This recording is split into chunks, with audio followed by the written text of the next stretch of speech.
Okay, so in place of commentary companions, I've decided to read a story from Reddit's Nuclear Revenge, and this one is from the Redditor Thrown Away Bitwin, and it was published 4 years ago. It's known as I didn't give my twin brother my kidney because he had an affair with my girlfriend and then outed me as bisexual.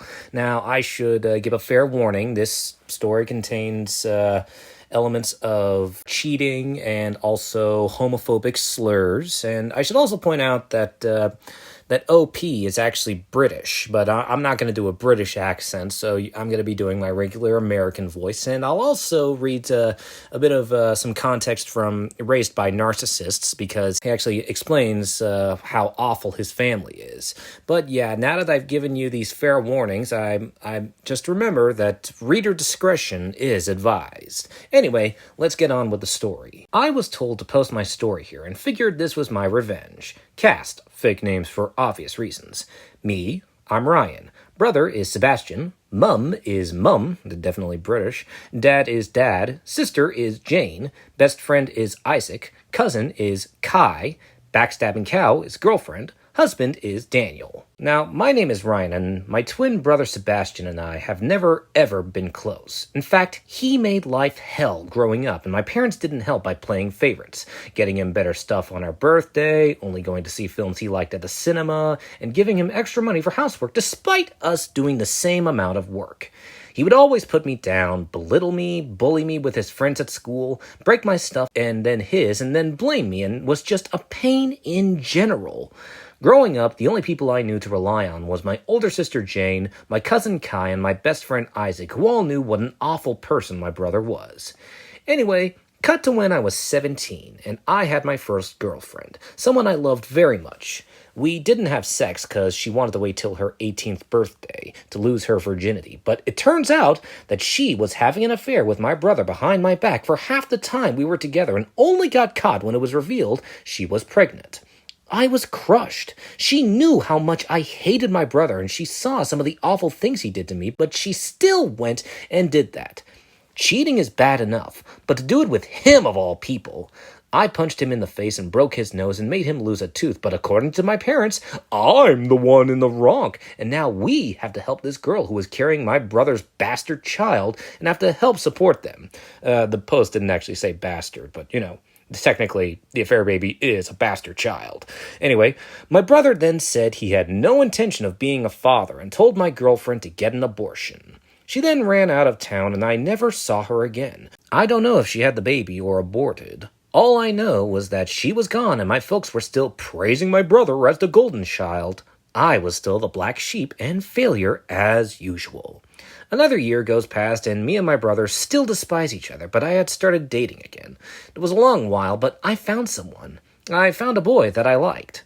I'm bisexual, and this new guy Daniel I had met at college caught my eye. He was deaf, and I studied sign language out of boredom, so we got talking, and things just seemed to click.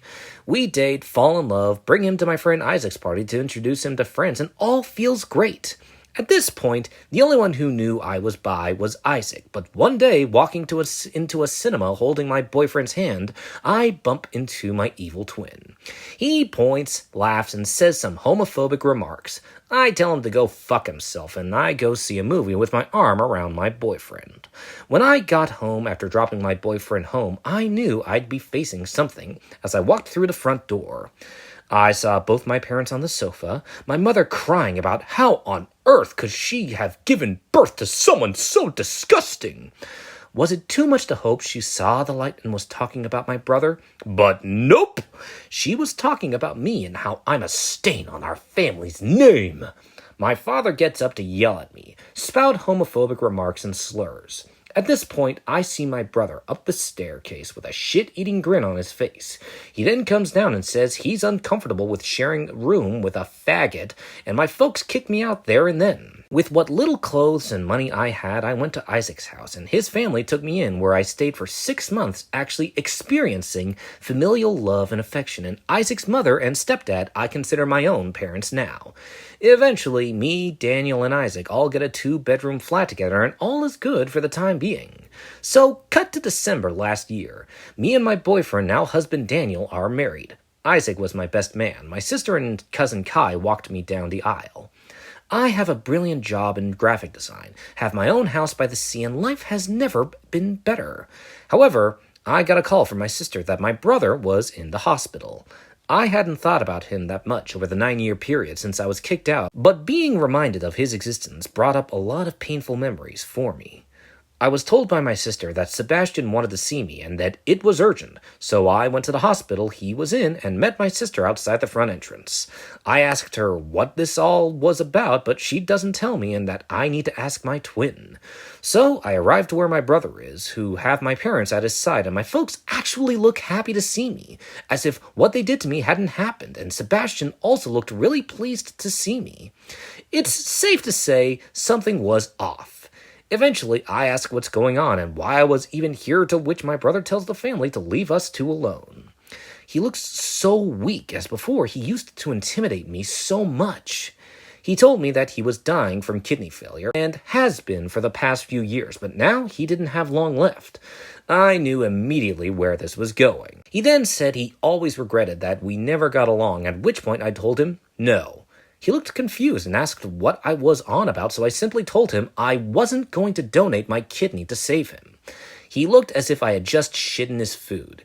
He then went on about how bad the situation was and that he really was sorry for all the things we did to each other growing up. Like, excuse me? We did to each other? I told him that I just wanted a brother growing up that cared and loved me, who wouldn't try and break me every day for 18 years. He then called in our mum and dad and told them that I wasn't going to give up my kidney. They then started to spout off that I owed them for my existence and that I have a duty to look after family.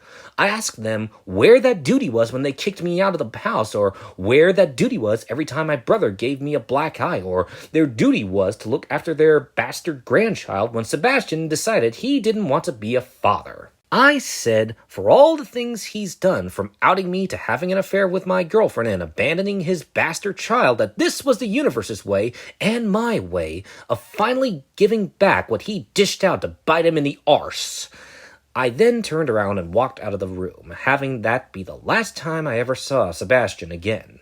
Not sure why they'd want a faggot's kidney anyway. I walked past my sister, who gave me a look. I gave her a look back, who then in turn gave me a look that said, I understand.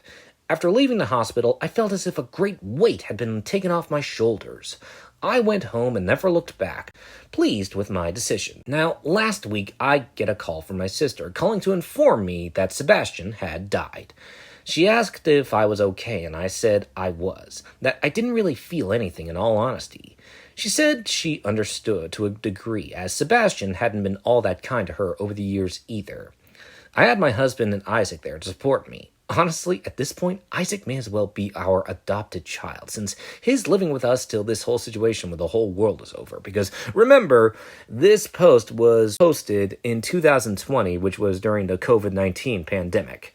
Anyway, the next day, I was getting calls and texts from family members I hadn't spoken to in years, telling me that I'm going to hell for being a bad son, for being a bad brother, and for being a faggot, and that me and my husband don't deserve children. Hubby and I have been looking into adoption and surrogacy. This makes me second-guess my choice of not giving my brother my kidney. Even in death, he is making things harder for me. I did wonder if I was a bad person and if I made the wrong decision, but I knew that if I was in that position, I would have been left for dead. Screw him. Other bits of information that may clear things up. Number 1. His renal failure was from living a hardcore lifestyle of drugs and alcohol. Number 2. My folks and sister did get themselves tested to see if they're matches, and none of them were. Number 3. I disowned them of being my family years ago, apart from Jane. So when I got married, I took my husband's last name and hyphened it with Isaac's last name, to which his folks were very pleased about. Number 4. Some family, such as Kai's folks and my dad's brother, have actually called to see how I'm doing and say they don't judge me for what happened. Others, however, have continued with said abuse, whom I have now blocked. Number 5. If he had been a good brother throughout my life, I'd have done it without a second thought. I'd have done the same for Jane, Kai, Isaac, and my husband, but I felt he didn't deserve it. Number 6. It's unlikely I'll ever see my parents again, and I'll make sure my children will never meet them. My revenge to them will be being a better parent than they ever were. TLDR. I didn't donate my kidney to my evil brother due to him being awful to me my whole life, having an affair with my girlfriend, and then outing me and convincing my family to disown me because I'm bisexual. Now, Thrown Away Bitwin also posted on the subreddit Raised by Narcissists, and he actually explains some things that I'm going to say right now. So, since posting about my twin story and how my family blamed me, people complaining about my folks, I figured I'd mention other stuff that they pulled. Number one, they would never come to my hockey games or school plays, but would always go to my brother's rugby matches. Number two, they refused to attend my sister's wedding because she was getting married to an Indian man. That dude is the best brother-in-law ever and a brilliant father to my nephews. At least I didn't have to see them at my sister's wedding, and I got to walk her down the aisle, and now my sister is very low contact with them. Number three, when they kicked me out for being bisexual on my brother's orders, they also called up my best friend's mother, who was housing me, and telling her to kick me out of there also. She told my mother to do a running jump. His words, not mine. Number four, they'd give my brother more money for doing housework simply because they liked his personality more. Number five, first time they ever kicked me out was when I was 14 because I no longer believed in God anymore and was sent to stay with my uncle for a few weeks. Number six. This is what really prompted me to make this post, is that yesterday I got a call from my mother saying that she heard I was going to be adopting twins, and she decided that she and my dad should get one of them to replace the son, my twin, that they lost due to my evil actions. I told her to get fucked. Do I have grounds for a restraining order? I have no idea why they want to bother me or why they hated me my whole life. To parents everywhere, be loving to your children. Now, that's very good parting words. And just remember that this guy was British, and not only did he post the story on nuclear revenge, he also posted it on Raised by Narcissists and Entitled People. But anyway, if you want my opinion, so OP said that Sebastian's kidney failure was from him living a hardcore lifestyle of drugs and alcohol, and you know what? It's Sebastian's own fucking fault that his kidneys started failing. If he hadn't done the hardcore drugs and the alcohol, maybe he'd have functioning kidneys and maybe he'd still be alive. But you know what? I agree with OP that this was definitely the universe's way and maybe God's way of punishing him for all the wicked things that he had done. I mean, Sebastian got what he deserved. I mean, rest in piss, Sebastian. You will not be missed. I hope you're enjoying hell. I mean, it's not my place to judge people and say that they deserve to go to hell, but there's definitely a special place in hell for Sebastian, in my opinion. But yeah, that was my reading of this nuclear revenge story. I mean, what a story. Hope you enjoyed it. Be sure to like and subscribe. Don't have a good day. Have a great day.